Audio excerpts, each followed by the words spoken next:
Yeah, I want to talk to you about this, the objective, subjective, reactive, proactive dilemma. All right? Objective, subjective, reactive, proactive. Write those four concepts down. What we have there, objective, subjective, reactive, proactive. Four adjectives. All right? When you go into a recovery meeting, you normally find on the wall the 12 steps and the 12 traditions. Let me just confine this to the 12-step recovery program.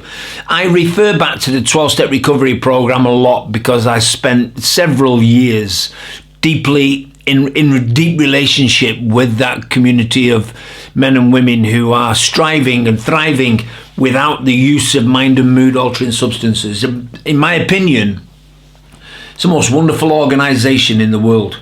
After my personal faith base, okay, I have my church and I have my family, and they're quite similar to one another. Outside of that intimate zone, the 12-step recovery program, by far the most enjoyable group of people you will ever wish to meet. During COVID-19 here in South Africa, I've seen an advert on the TV for Alcoholics Anonymous, and seeing the AA logo coming onto the screen, it was like meeting an old friend in my lounge area. It was so heartwarming.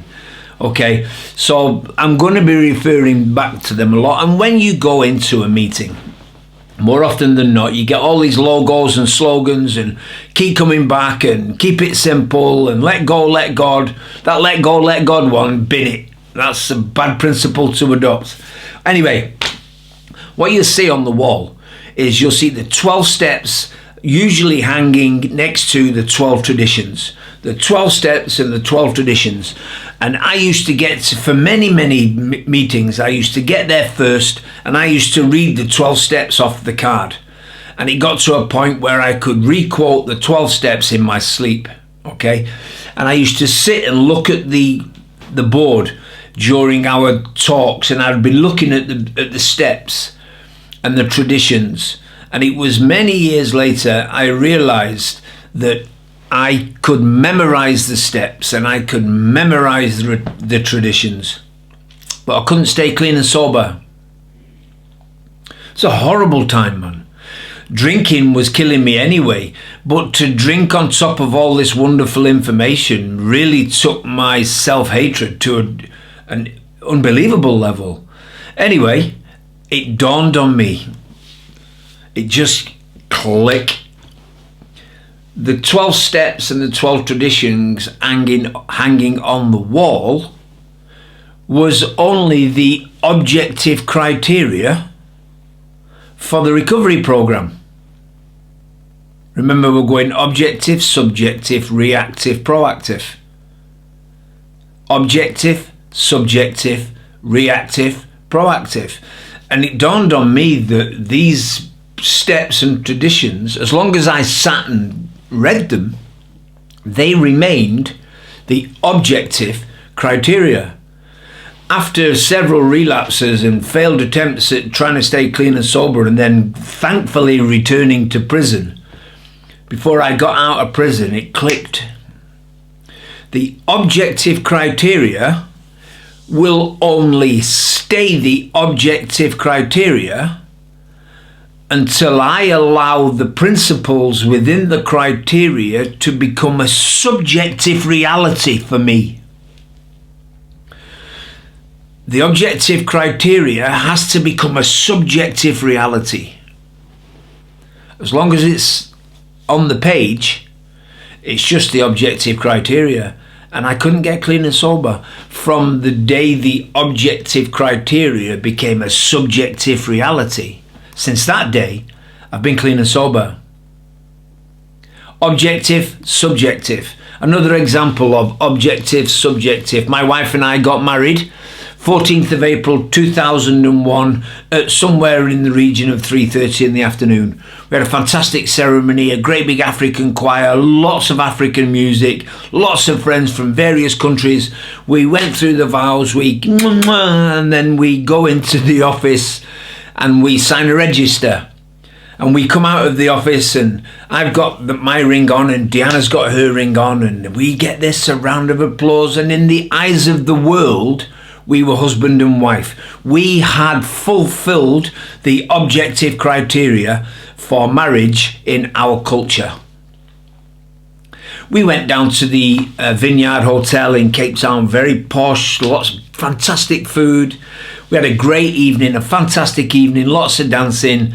And then at the end of the evening, the guests came together and they cheered Deanna and I out of the reception hall, and we made our way to the honeymoon suite, no, the bridal suite. And the objective criteria only then became a subjective reality, where Colin and Deanna became one. Objective, subjective. You can memorize the 12 steps all you want. You can memorize the 12 steps and the 12 traditions backwards, forwards, from the center outwards, whatever it is you want. But as long as the recovery program, as long as the principles of the recovery program remain an objective criteria, you're probably just going to turn into a 12-step Nazi. Oh, the 12 said this, we got to do that. That's not freedom. That's dogma. You're being programmed. When the objective criteria becomes a subjective reality, you change. Information becomes incarnational. It's indwelling and it changes us from within. Okay, that's the difference between false recovery and recovery. That's the difference between being programmed and going free. And we want freedom for you. I want freedom for you. I can't speak for this other crowd. We've got lots of counsellors and recovery advisors at your disposal. I can't speak for them. We've got our own little angles on things.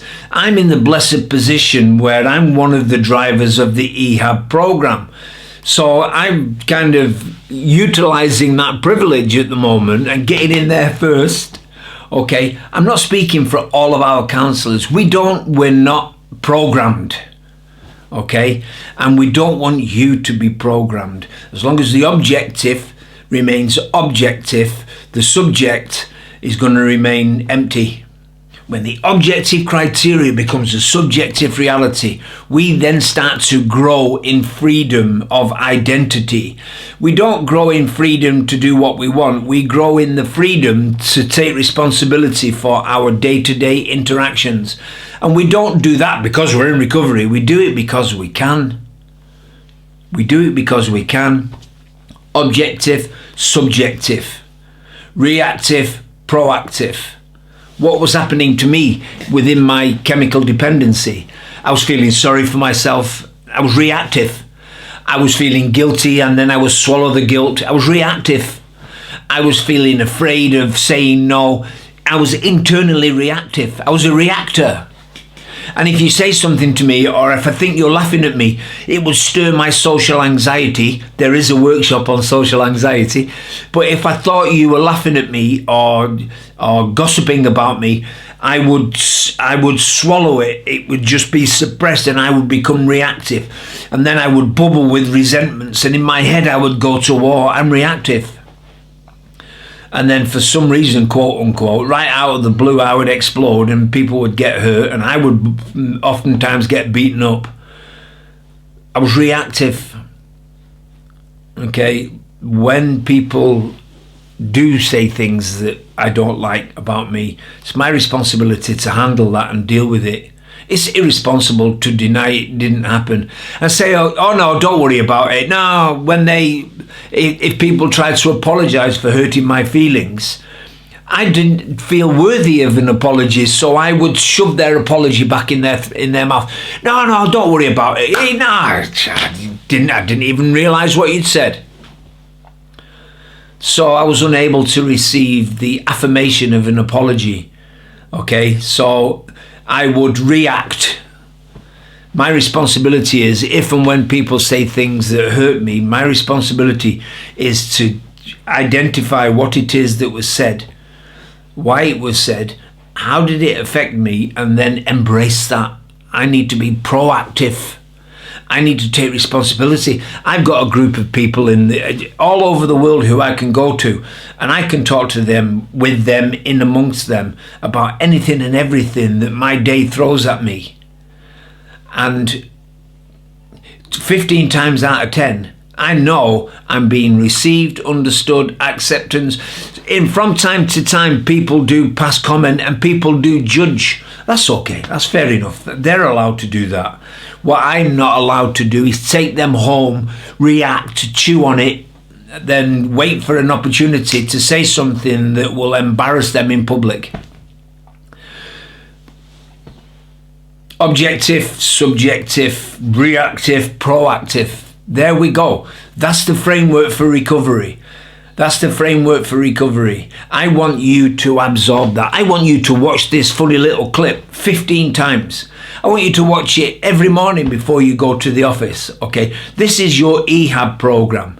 This is digital therapy coming to you from the private sector in South Africa. We have got this team of men and women, graduates, ex-team members, ex-addicts of note, long hardcore addicts who have been clean and sober for decades.